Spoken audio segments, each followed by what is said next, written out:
Ako po si Angeline Arasaas, 21 years old, and 6 years na po akong pasyente ng Sacred Heart Malolos. Dito din po ako na-diagnose ng myasthenia gravis. All through the years, nagte-take po ako ng maintenance medication, which is isa doon yung steroids. And unfortunately, natamaan po ako ng isa ng side effect, which is yung osteoporosis. Last year, sugod ako sa ER for anxiety. Naka-stretcher na ako noon kasi na-bedbound ako dahil sa osteoporosis.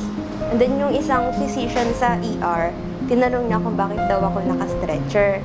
Then kinanto ko naman yung reason, tsaka niya ako ni-refer sa isang orthopedic doctor dito sa Sacred Heart na si Dr. Maureen Velasco. Since then, si Dr. Maureen na po yung tumulong sa akin para makapag-therapy, tapos makatayo and makalakad po ulit. Ayun, sa tinagal-tagal ko dito sa pagte-therapy sa Sacred Heart, nagsimula kami sa home service hanggang sa makaupo na ako. Tapos nagpupunta na ako dito para sa sa session.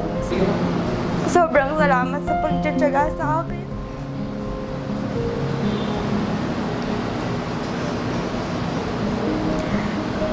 Kay Ate Shai, siya talaga yung pinaka-main na therapist ko.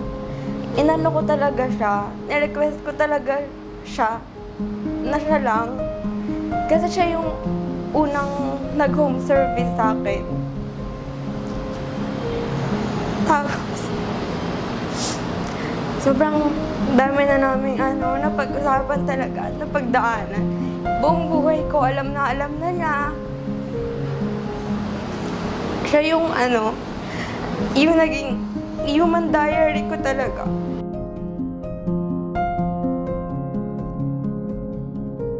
Super thank you kasi.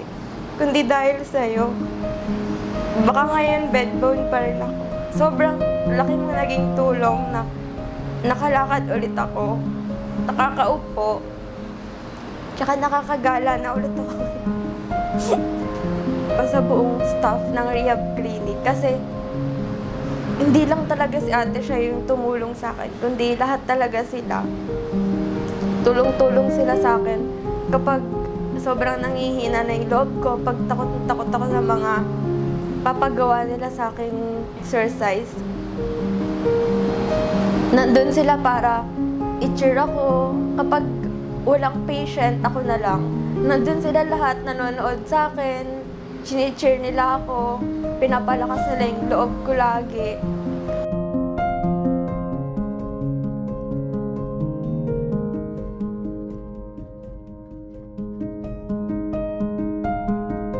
Ito nga po pala si Ate Shaira, yung naging pinaka-main therapist and best friend ko po dito sa rehab clinic.